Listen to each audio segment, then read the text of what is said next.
For a long time, I didn't know how to play against sidelines. If your opponent plays h3, a3, b3, or even something like c3, sometimes it's really hard to know exactly how you should approach it, because even something like one of those random moves on the side of the board does have something it does. It's not just a useless move.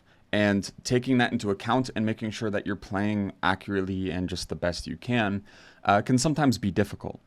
My opponent in my tournament game that I was playing played the move b3 against me.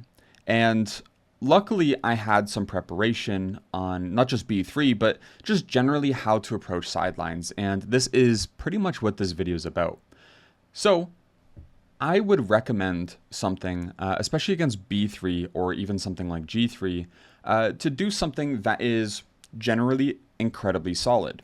If this doesn't really apply to you or doesn't make you happy to hear that you should probably play solidly against these types of moves, then I don't really know what to tell you. Because something like b3, although it's looking like it's just a normal flank move and there's not really much to it, white does still have the move. So if they play into something like e4, e5, they should probably have some sort of advantage. Like if we play e5 here and maybe they play e4, even though this might not be the best move, it's still an extra move for white. So we want generally to make sure that b3 looks like one of those less interesting or less useful moves.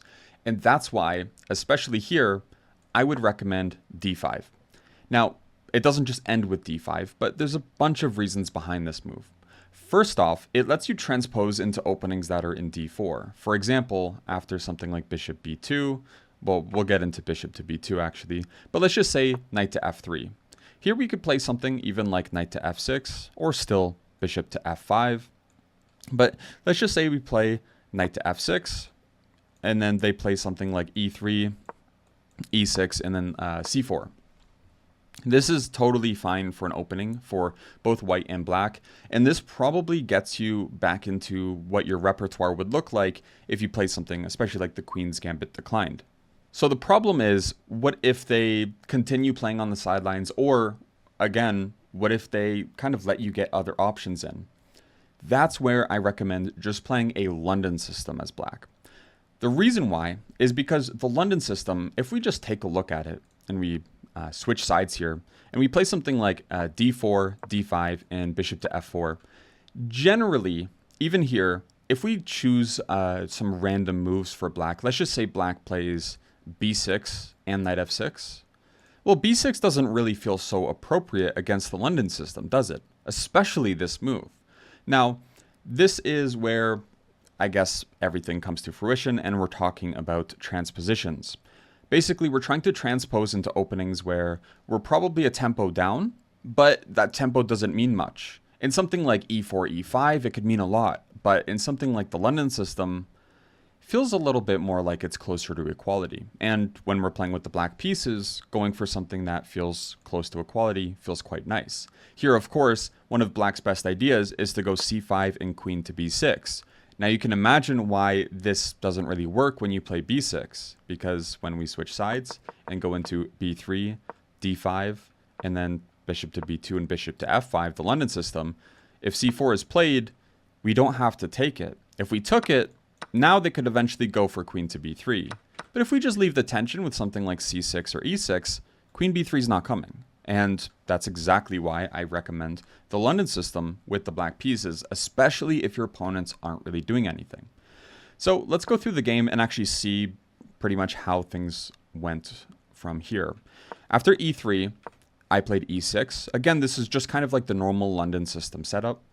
Now d4 was played, and I played the move bishop to d6. So, fun fact, I actually played this opponent before, and I played bishop to e7 around these points in that game, and to me, it felt like the bishop was slightly misplaced here. Now, although bishop to d6 generally feels like it's a move to avoid bishop to f4, I think there's also another reason behind it here. After bishop to d6, there's actually two reasons. First off, it means that e5 could be played in the future if I'm trying to look for some sort of freeing break. It also means that something like c4 and c5, if it pushes my bishop, it might also be kind of forcing white to extend their center in a way where it might feel overextended, and it's a little bit weak at that point. So kind of two reasons there. Also, I guess a small third is I could play bishop c7 instead of keeping it on e7 if c5 is played, where e5 will feel stronger. We'll get into that. So knight to f3 was played. I played knight to d7. This just felt like a really nice move. The knight doesn't want to go to c6 unless you play c5, but c5 is a little too early. I'm guessing you could understand why, as after c5, they can now take the pawn, and g7 is hanging. This is not great. But also, even if it wasn't hanging, like if we included knight f6 and bishop to e2, if we play c5 a little too early, it might feel like white's kind of getting out of any potential trouble here, even with just taking, even though c4 is also kind of a decent move as well. But after taking on c5, the big issue here is, again, we're opening their bishop just a little too early, and there's not really a good way to deal with it. So not really an appropriate move. But knight to d7 is just a normal developing move. After c4, I played c6. Now, it doesn't necessarily mean that I want to allow takes. Well, it doesn't mean that I want to actually exchange with the c-pawn. I likely actually still want to exchange with the e-pawn just to keep some sort of imbalance in the position, as I am playing a lower-rated opponent here. But it doesn't mean that I should also completely focus on that either. That's probably not a good idea here. My opponent played a3, and now after a3, I played h6. This is probably not necessary. I would say knight to f6 is just better. My concern here was just trying to keep the bishop pair and trying not to give any sort of advantage to my opponent. But the thing is, you're going to see a lot in this game and just in games in general where either you or me or anybody kind of prevents moves that don't need to be prevented. And here, knight f6, knight h4 isn't a threat. Sometimes it can be, but it's also good to know this if you're a London player. Bishop to g4 could be played here. If the bishop was on e2 already, this would not be playable, so knight h4 would be a reasonable threat. But after bishop g4, if bishop to e2, we can always exchange here. This is actually a pretty decent exchange, just because this was kind of not such a great bishop. And now we're left with, for us, I would actually say this is a good bishop. For them, not so much, because it's pretty hard to see how they get outside of that pawn chain. So black definitely has a serious advantage here. But after this, if bishop g4, and they really try to win that bishop with f3, you don't have to play bishop to h5. It's a good move. First off, g4 doesn't work because of knight takes on g4, where if they take, it looks like, oh no, they're attacking our bishop. If we move it, we just allowed the trade and we lost the piece. But there's queen takes on h4 with an intermezzo. And once the king moves, like king d2, now bishop g6 comes, and we just won a pawn, but it's not just a pawn. Their king is also unable to castle now. We have a lot of activity with our pieces. Also, bishop takes on g4 should be mentioned. But at this point, honestly, it doesn't really matter. It is completely winning for black. But yeah, h6, again, was the idea that after knight h4, I can go bishop to h7. I don't think it's such a harmful move, but it's just something that a lot of London system players will play, and something that if you're looking at these types of ideas where your opponent's playing some sort of sideline, so you just want to play something super solid, I think this is a good approach. And also, something else about the London system, and why I really recommend it against people that play like this, is if you're going to be playing some sort of critical line against b3 or a3 or c3, it feels like you're just trying to learn too much. Sometimes you just have to accept your opponent's going to play some weird moves in the opening. And b3 is not a weird move by any stretch of the imagination. It's a very decent idea. But at the same time, why spend a lot of time learning moves like b3 when you can learn more about d4, or even transpositions from b3 into d4, which is a lot more useful, or even into c4, and positions that kind of are more relevant to you. So then if you play something like this is just a semi-Slav, where instead of my bishop being on c8, it's on f5. And if I studied the semi-Slav, which I did a lot at the time, I could easily tell you this is a very good version of a semi-Slav, actually, because the bishop's outside of the pawn chain. And when it's outside of the pawn chain, that means it has a little bit more activity. That means that generally pawn breaks are a little easier, because a move like rook c8 could come with c5, or just whatever. Like, pieces aren't really tripping on each other as much as when the bishop would be on c8 in some of the main lines. So that's generally why I recommend this opening. Is generally these, like, types of pawn structures are common in like the Queen's Gambit Declined and also the Semi-Slav. So anyways, bishop to d3 was played. Now I'm pretty happy with this move because I'm just fine with taking. I don't really see any reason not to. Maybe knight to e7 could be played, or maybe even knight to f6. Knight to f6 with the idea that if they take, I get more control over the e4 square. I don't really find a reason to play like this. This feels like one of those moves that you don't necessarily play it out of necessity, but you play it because you're trying to go for like something a little bit more unique. And as someone that doesn't play the the London system too much, as the London itself, just mainly as the black side of the London, going for something like this just felt a little unnecessary. Felt like just keeping things very balanced with bishop takes d3 and then knight to f6 feels pretty good. Now, I would say that, yeah, white probably isn't complaining here.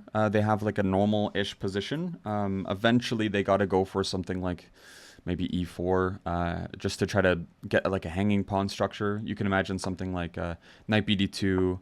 I played queen b8, but let's just say something like castles in the game, and then castles and let's just say rook c8. I'm not really saying that this is best, but eventually they might want to go for something like e4.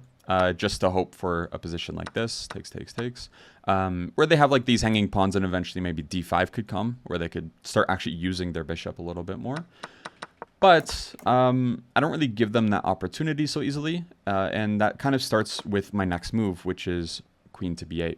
Now, this isn't as good as my last time I played it, which was in my last game against this opponent, but it still has some serious ideas behind it.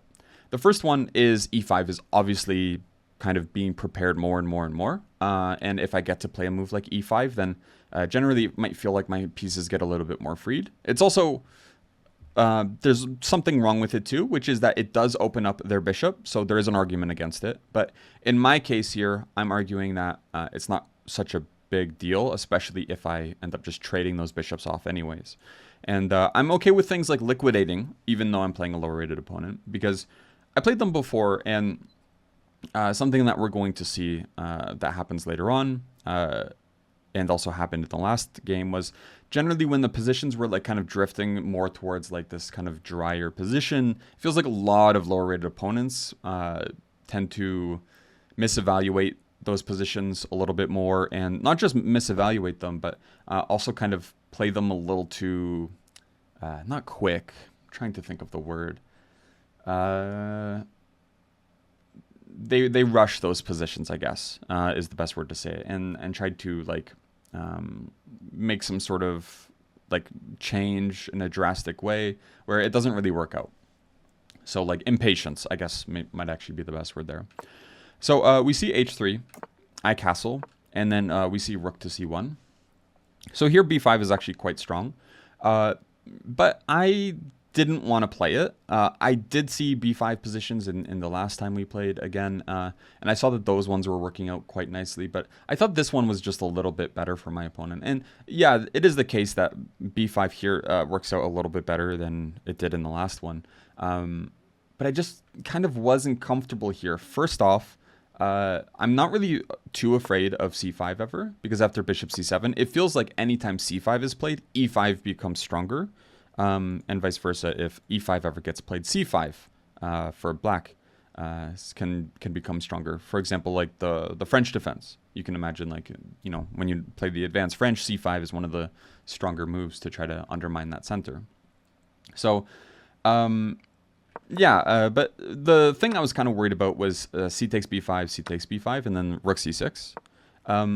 This is probably a little bit dubious on the side of white. I think rook c2 is actually just best, trying to keep the tension, castle, and then play rook c1 and try to take over the c file entirely, because I don't really have another minor piece that's covering c8 so easily.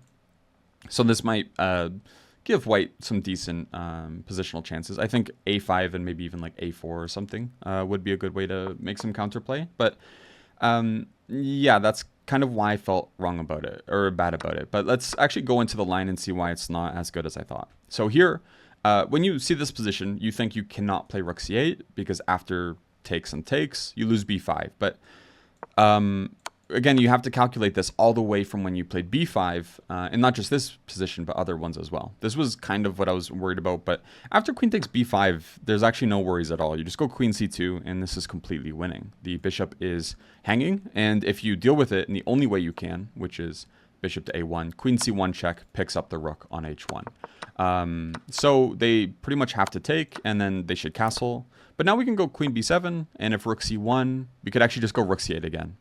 And they don't even get any c-file play.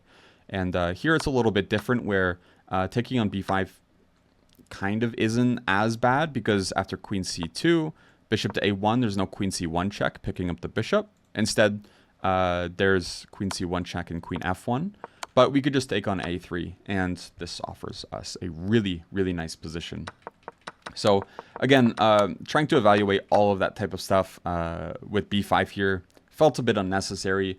I thought that generally, when you're playing against a lower rated opponent, some of the slower positions are actually your best friend, because again, as long as you're just improving all of your pieces and you're not making like wasteful moves or anything, they might make some sort of mistake. And yeah, so that's why I played rook to e8 here, actually. And after castling, I eventually decided here to play e5, which might have actually been too soon. I think something like b5 again is quite nice, but I could also even make things really slow, like a6, and just see if they push c5, which I think actually helps me here. Or if there's something like b4 and then e5, I'm trying to gain space on the king side here. Like if they ignore everything, it's kind of hard to find a way to ignore everything. Maybe g3. This looks really bad after e4 though. This is just winning a piece. Queen b3. Yeah, but yeah, let's just say queen b3 because it doesn't hang something immediately, and maybe a4 b5. This kind of makes some logical sense. But after e4, this is actually just winning for black. You just go knight f8, knight h4. You're looking at sacrificing a bunch here. And once the knight gets here, you can actually go rook e6, rook g6. This is kind of like one of those classic Queen's Gambit declined attacks where it's an exchange QGD, where you don't even have a pawn here. Like these two pawns are gone, but then there's still an attack on the king side. But here it's even better because the c5 pawn, actually, you wish you had these two pawns off the board, because then knight f3 could be played. So yeah, kind of like a long explanation, but that's probably why something smaller like a6 would have been a better choice. But with e5, I was pretty okay with this move, because even though it opens up their bishop on b2, here I can allow this, because after takes, and bishop takes, we trade off these bishops. So things are drifting more towards like normal equal position. And again, playing with the black pieces, having something that's pretty much totally equal isn't really such a bad thing. I would say maybe I should have been a little bit more ambitious with my other moves, but this is totally fine. After bishop takes, I take with the queen, and then we see c takes on d5. So here I have a choice of queen takes, going for a queen trade, and knight takes. I decide knight takes. Feels like queen takes is a little too equal, but after knight takes, like, if we just compare the pieces and we're looking just solely at what's going on here, the reason why I felt like this method of playing things out for me was fine is, yeah, I probably lost some sort of even slight advantage, but feels like my queen is like a little bit better placed than their queen. Their queen might run into problems with like rook d8 in the future. Their pawns feel actually a little bit like soft. You can imagine something like queen e7, which actually does come after knight f3 and queen e7, just attacking a3. Feels like their pawns might be able to be targeted a little bit easier than any of mine. Like, I don't really see how you can break this type of construction. Whereas like I can kind of always make some like soft threats against these pawns, like b4. Eventually something like a5 would have to be considered, not immediately, but yeah, it would have to be considered for sure. So yeah, and that's kind of why I felt happy here. And also my knight feels either equal to their knight or maybe even slightly better, at least from like how I evaluated it. So I'm just trying to justify why I played like this, because I evaluated these things as being a little bit better for black. But generally it's closer to equal because I did have better ways to play things out. So I played rook a to d8. And now we see queen to d4 attacking the a pawn. I play a6. This is generally a decent move anyways, because now there's less things with b5. And who knows, at some point maybe I'll be threading some sort of discovery, so I don't see a reason to like hang the a pawn or something in a weird way. It's not actually a bad idea either. Like, let's just say I play g6 here, and then queen takes a7. Ooh, queen takes a7, and then rook a8. The one argument for it is that I would win a3. The big problem here is b5. These are always in the position where I can't take it because of the knight, unfortunately. If my rook was on d8 already, then I'd be pretty happy and can take, but b5 kind of threatens to just liquidate everything off the board. So yeah, a6 felt a lot better than allowing queen a7 and rook a8. So he played queen c5, and yeah, I could take here, and I was pretty much hoping for something like b takes, because, you know, it splits the pawns, it gives me a little bit of a chance, but they also might have some pressure against b1 in this instance. So I thought a better move would be knight to c7. And the idea here is maybe knight b5, just provoking some sort of like a4, where, again, things might be weaker. Like, you could imagine a4 here, and then like knight e6 could be a decent move. Same thing with like even queen takes on c5. Looks a little bit stronger now, where if you played b takes, the knight e6 is actually rerouting the knight to a better square to attack c5. And black would definitely have a slight advantage here. So yeah, that's why I played knight to c7, and I was expecting queen takes e7. I think this is probably the best reply, but I was very happy here actually, because after rook takes e7, rook f to d1, I could just play rook to d7. And yeah, again, as you're seeing, the evaluation here is either like plus 0.1 or equal, is something in the realm of equality. But the reason why it felt kind of nice is, well, if we look at things, I'm getting the open file. You can imagine something like rook to d3 coming. And yeah, even though the engine likes to say that there's something really small here for white, or again, it's actually probably just closer to equality, it's so hard to prove something like that, I think. Yeah, maybe things are just very concrete, like rook takes d7, rook takes d7, knight e5, rook d2, and knight c4 with the idea of knight to a5. This might be the idea, like rook d3, knight a5 now. And then things start to like liquidate off. This is probably it. And then like that's actually maybe the reason why white had like a very small push, is because I would have like an isolated pawn, like either b7 or c6 or something, or even a6. And then if I lose it, then it's like a 4v3 situation, which those positions are difficult to defend, but they're actually drawn. So yeah, but okay. Anyways, rook f d1 comes instead, and this is actually just a really big mistake. After rook f to d1, all of a sudden it goes from an equal position to, as you can see, it's a minus 1.3. So we looked at a bunch of positions where I was trying to take on c5 and everything, but they had like both rooks and they had a little bit of a defense. Here with this position, we're going to trade off one pair of rooks and the queens, but because we're doing that, there's just way too much for us here. So we can start with queen takes c5. First off, obviously rook takes c5, there's rook takes d1, and this move is not a good intermezzo because we can take on c1 with check and then capture back. Both are obviously winning, so they're forced into b takes on c5. But after rook takes d1 and then rook takes d1, they get the file for the move, but then knight to e6 comes. And yeah, white has no opportunity to play anything other than rook to c1. There's not really another good move here. The problem is now after rook c1 and then rook to d8 is this is just winning for black, I think, at this point. And the reason why, maybe, like, I mean, the computer gives knight to d4. That's how you know it's kind of sad, is if they have to play into something like this, just a pawn down. That's not really a great approach. So aside from, I guess, that where it's like minus 1.5 or something, everything else is like -2, -3. So here, there's a very simple kind of idea. First off, rook d3 and rook a3 could come. This king might actually have some difficulties, like kind of improving later, which we actually kind of see.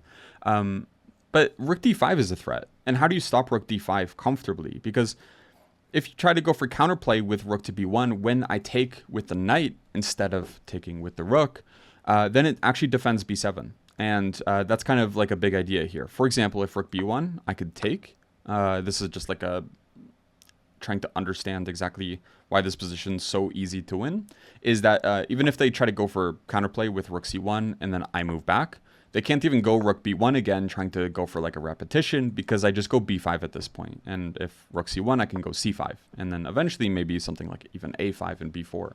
And these pawns just start to roll down the board, and it's a very simple win. So e4 was played, and after e4, I play rook to d3. So yeah, again, I can't go rook d5 anymore, so I'll go rook d3. One of the ideas here is actually rook b3 to b5, but that's why a4 is best. And now, yeah, I have a couple of choices here. Rook b3 is still a decent move, actually. So is king f8. I played f6, which, honestly, looking back on it, I didn't love as much. But I think it actually worked out, thanks to the game continuation, which is also the top line from the engine, which is that after king f1 here, I have a very simple way to continue, which is rook to a3. And after rook to a3, they have to go rook c4 to defend a4 and also keep a defense of c5. But in this moment, I have knight f4. And this is really hard to play against. The reason why this works so well is because the threat here, if they play something really silly like h4, is rook to a1 check, knight e1, and knight to d3. And there's no way to avoid losing the knight on e1, unfortunately. So that's really relevant here. My opponent played knight to e1 first, just trying to get out of any issues with allowing rook a1 check first. Here I just go rook to a1. And yeah, the problem is something like g3 just encourages knight to d3 and knight to e1. So they played rook to d4, where d3 is now covered, luckily. And there's always an opportunity, I guess, for me to take on g2, but I don't think this is correct. After taking on g2, king takes g2, and then taking on e1 here, there's actually rook b4 and then rook b7. And it's important that you go rook b4 instead of rook d8 and then rook to d7, because now rook to b1 kind of consolidates things a little bit. And eventually maybe something like rook b4 could come in. Black has decent chances for an advantage. But knight takes g2. Don't cash out a little too early, especially if you have a decent position. Just keep the pressure, and your opponent will struggle with that. That's generally the best way to play things. Unless cashing in or cashing out is just guaranteed, like you could see how you could win it pretty easily. That, obviously, I don't think anyone realistically thinks that that position is better than this one. But that's an important thing to think about. So here, after rook d4, I go rook c1. The idea is very simple. c5 is hanging. And it also kind of sets up a trap of rook d8 check and rook d7. So this is kind of luckily the reason why f6 was actually working quite nicely, is because after rook d8 check and king h7, they can go rook to d7 here. But unfortunately, I have a pretty strong move in knight to e6. Now, the game doesn't actually last much longer than this, but basically, my threat is pretty simple.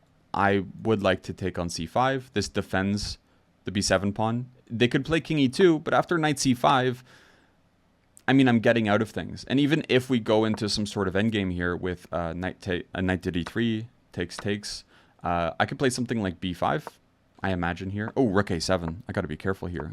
Going a little too fast. Oh, yeah, sorry, rook d1. This was, I think, my idea in the game. Rook d1 check, king c4, and then rook takes d7. My apologies. But, yeah. things are just working out in pretty much every way. So knight to d3, even getting out there just doesn't work. But yeah, it feels like they have to take on b7 actually. And the problem here is the trap has pretty much already been, like, they already pretty much fell for it, but there's also not really like a good thing to do otherwise, because now I can take on c5. And the big threat here is knight to d3, winning the knight. But they don't have time for king to e2 because the rook on b7 is hanging. And that's exactly the point of knight e6. So if they go something like rook c7, knight to d3 just wins the knight on e1. This is very simple. Rook b3 is not possible to avoid rook d3. Rook d7 is not possible to avoid knight to d3 as well.